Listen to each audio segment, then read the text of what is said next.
First off, I want to say, how impressed I am when I watch Kentucky on tape. Just not looking at records, just looking at how they play the game. I think they're I know they're a physical football team on both sides of the ball. Offensively, I think their line of scrimmage is one of the better lines of scrimmages in the league. I love how their center plays.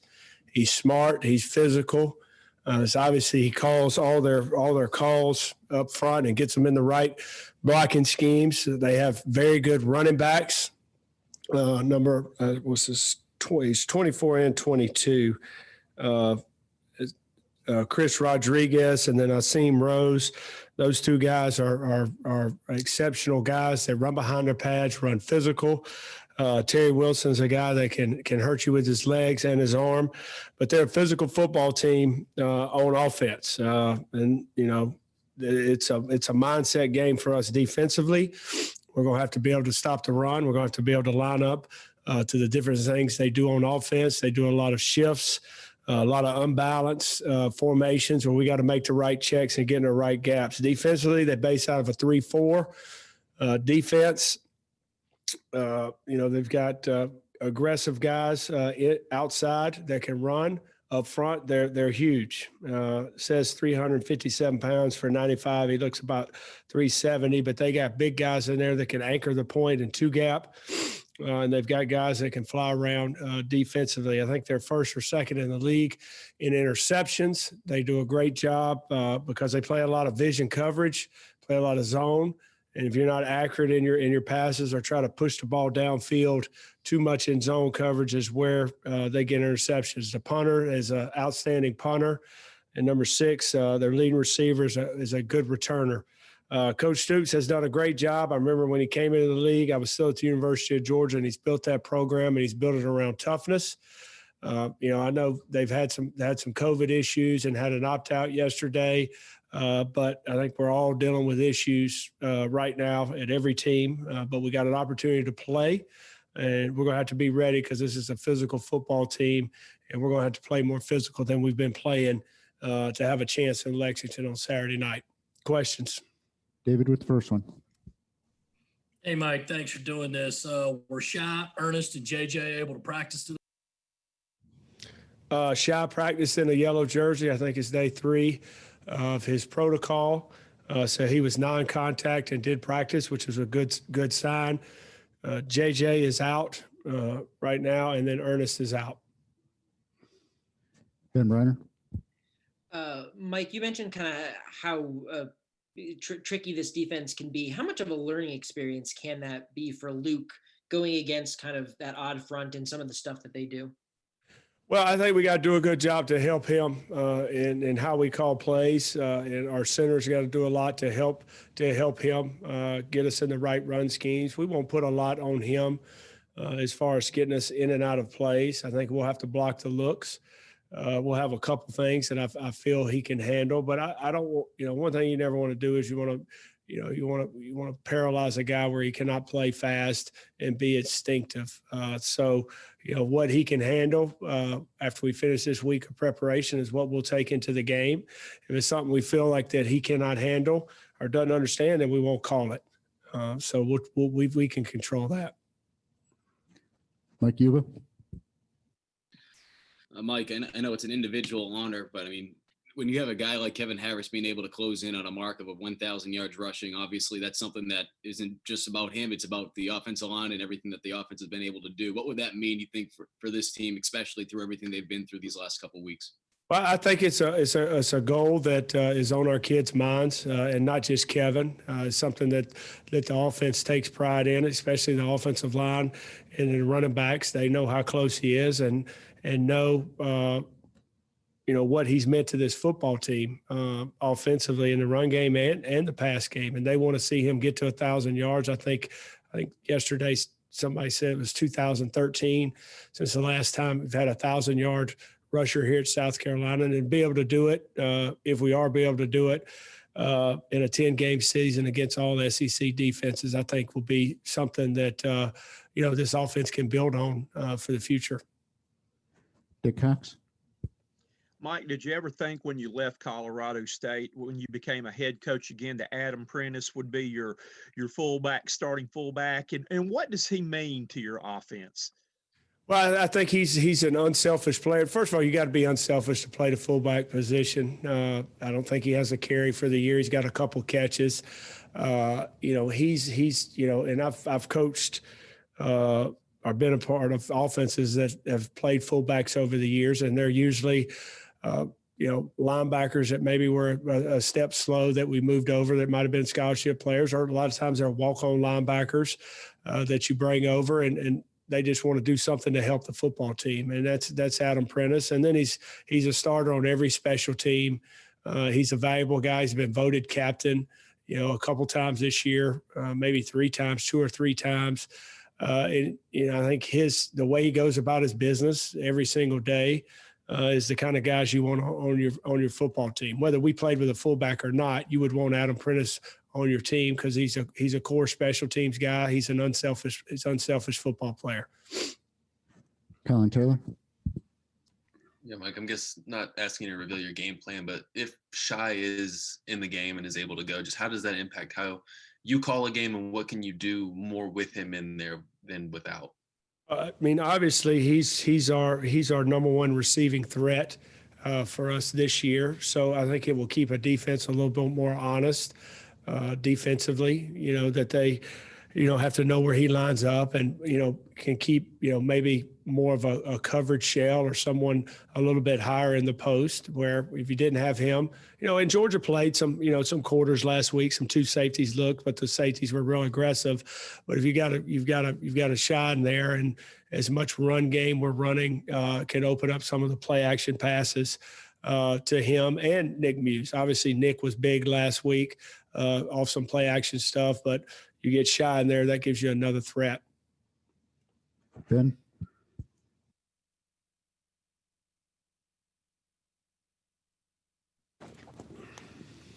Ben Brenner. Ben. Hey, Mike, sorry about that. In terms of, I know we talked a couple weeks ago about the potential bowl situation being with the weird rules. I wanted to ask, has Coach Tanner given you any update on that, and what's that kind of situation? He has not, and I haven't asked. I'm focused on getting this team ready for Kentucky. And again, it's going to be a tough football game in some elements, and that's been our focus. We're trying to stay in the present, every single day as a football team and as a coaching staff. And I know, it might be like, well, that's coach speak, but that's the truth. We don't control making those decisions. We control getting ready for Kentucky and, reviewing this film and then getting ready to have a good practice tomorrow. And that's really the only way you can go about things, especially in this day, with everything going on. You're trying to keep these kids focused one day at a time. Eric Boynton. Yeah. Hi, Mike. You just alluded to Kevin and the 10-game SEC schedule. Having 2 fewer games, playing all SEC opponents, would a 1,000-yard season be one of the better achievements in your mind that maybe you've witnessed or been around over the course of a year? Yeah, there's no question. You're playing against, SEC opponents every week. We have not been, really that balance of a football team, or have not been very proficient in the passing game. So, it has made running the ball a little bit more difficult. Now we've done a good job, running a few different schemes. Coaches have done a good job game planning. The players have done a good job adjusting. We've given, him a chance to be successful in some different type of runs. We've been creative in our run game, is what I'm trying to say. But when you're pretty much, one-dimensional like we've been, and for him to do that against a whole SEC, schedule, I think that speaks volumes of, this offensive group and what they've done, and obviously him. And I said it last week, we've done a good job up front and tight ends and receivers blocking to get him to the second level untouched. And we've all seen his speed. But I think what he did last week is going to give him even more confidence, how he ran behind his pads and broke tackles. When he can do that on a consistent basis, and then when we give him, a crack and get him in the second level and he can have explosive plays like he's had this year, I think he's got a bright future. And he's got good ball skills, catching the ball out ball out of the backfield, and he's been a good protector. And Kevin's not a guy that doesn't say a lot. He comes to work.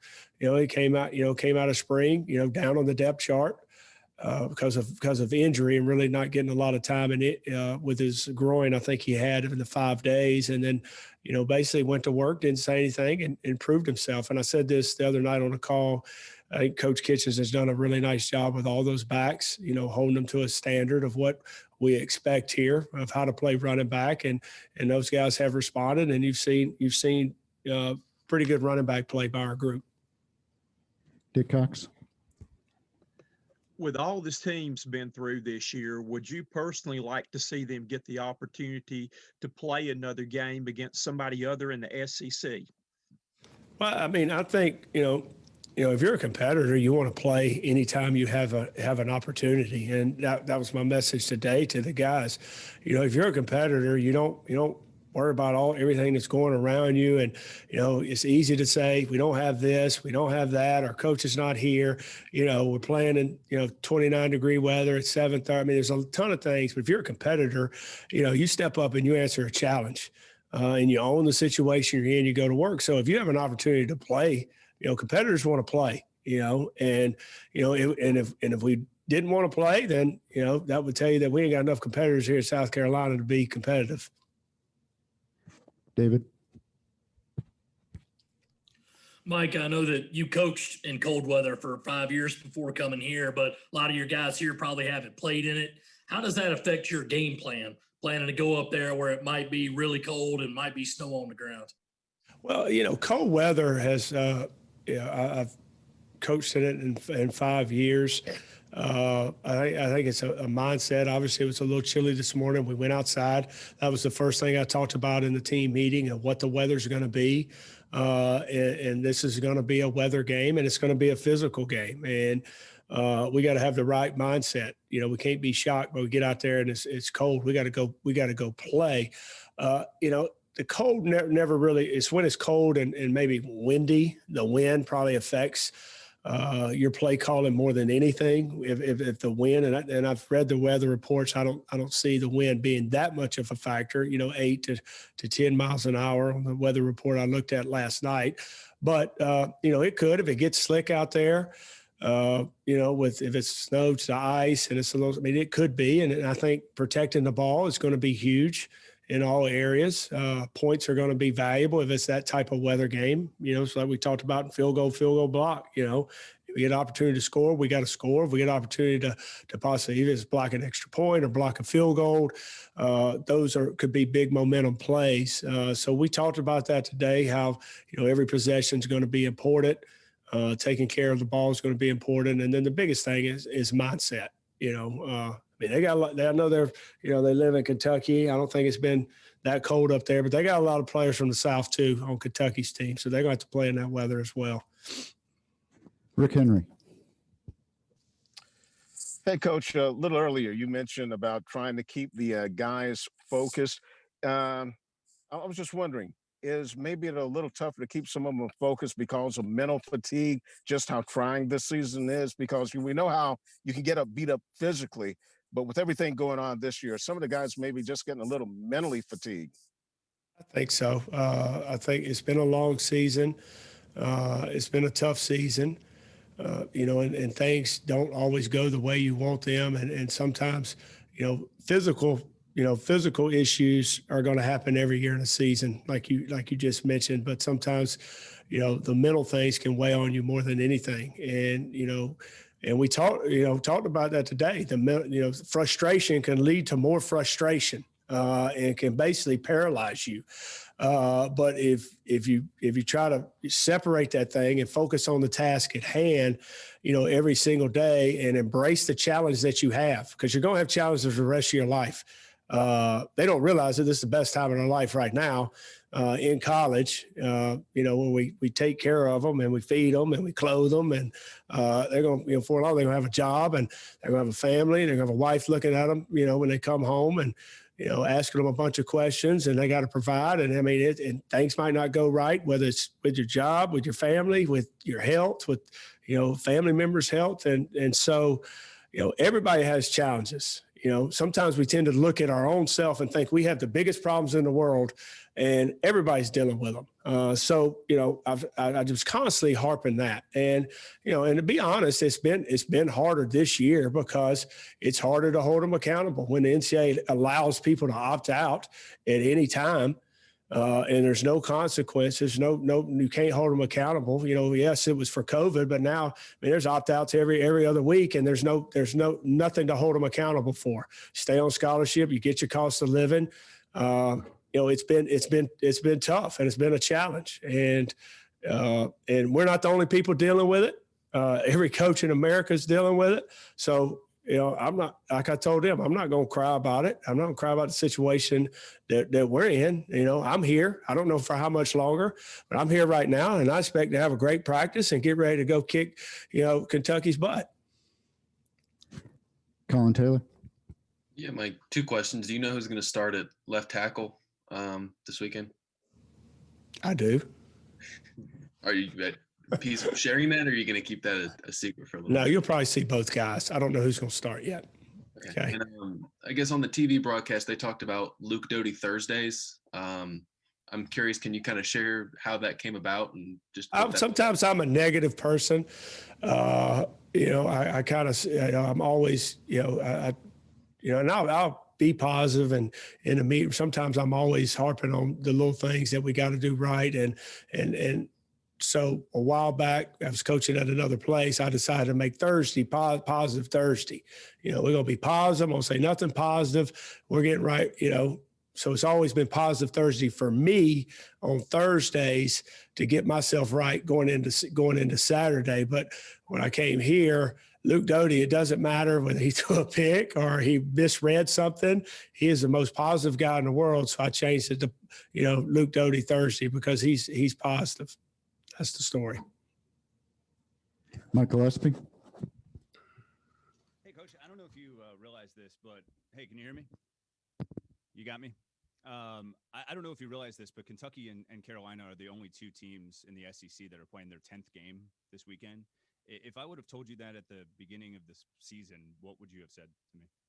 Well, that's stuff that's not in our control. You're going to have tests, and you're going to, if somebody tests positive and you got contact tracing, you got to see what the doctors say, see who's going to be there. And there could be some cancellations, and sometimes it's not in your control with another team.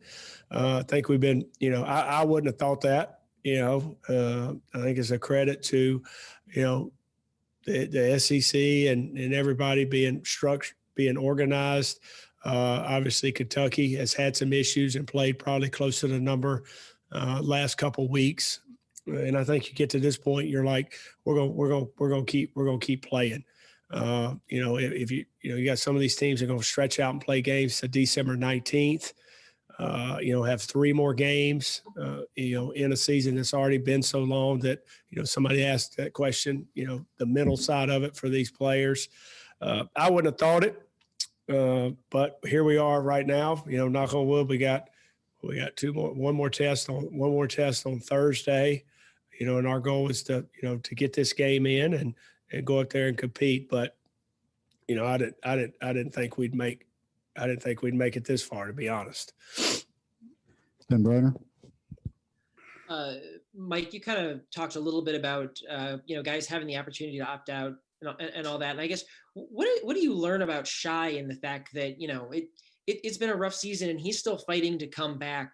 A lot of guys in his situation probably would have opted out or at least sort of loafed their way through the end of it. And what do you kind of learn about him with the way he's approaching it this week? Well, I'm proud of Shai. I've mentioned it a couple times when I've talked to you guys. I haven't talked to you guys a lot except for the last 3 weeks. But Shai's a guy that we challenged when we got here.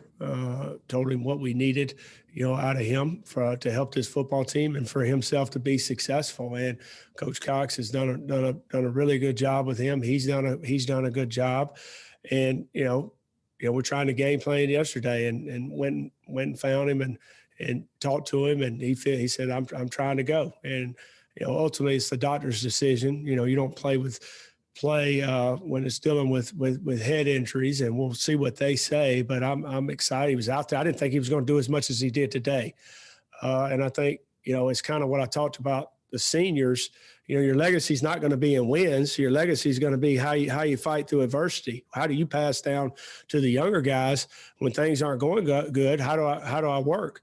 How do I go about my business? And I think Shai's a really good example of that. I told him earlier in the year, I don't need you to be the team leader. I need you to be a good teammate and come to work every day. And I think your play, if you do that, will have a chance to be exceptional. And I think he's been a very good player for us. And another guy I want to mention is Darius Rush, who was out for 2 weeks for COVID. Here's a guy that was on scout team at the beginning of the year, but he played on special teams. He just went to work every day. He had a role on special teams. He has an injury, and they give him the option to have surgery during the year or wait till after the season. He says, I'm waiting till after the season. And this guy was just a gunner and ran down on kickoff. I want to play. I got a role. I want to help South Carolina try to win ball games. He had COVID. He easily could say, hey, I'm done for the year. He's back. He was back today. He had practiced 50% of the practice. He should be cleared for all the practice tomorrow. And he'll have a big role for us in Saturday. And you can't say enough about those guys. I made a point to mention that to the team today about Darius Rush. And he's excited to be here. He's embracing the challenge. That's what you want. You got to have more guys like that if you want to be a competitive football team. Eric Boynton. Yeah, Mike, have you had any discussions yet with Colin Hill about whether he plans to return next year? And would you expect that after all he's been through, all these comebacks he's made, that he's likely to play as long as there's an opportunity for him to play somewhere? I have not in a while had a discussion with him about that. I think that's something that he'll probably sit down with him and his family and figure out the best opportunity for him, whether it's here or whether it's moving on and trying to play at the next level or so another school. I haven't had that conversation with him. Dick Cox. I know you've coached in a lot of cold weather games and you're used to it. Now, are you one of these guys who are going to break out all the thermal gear and stay nice and warm? Or are you one of these tough coaches that'll wear a short sleeve shirt or just a sweatshirt?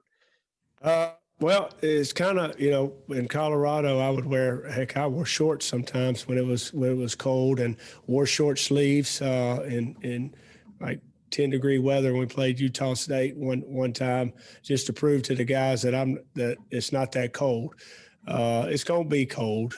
We realize that. And, they'll have stuff. They make all this nice stuff that Under Armour makes that keeps you warm.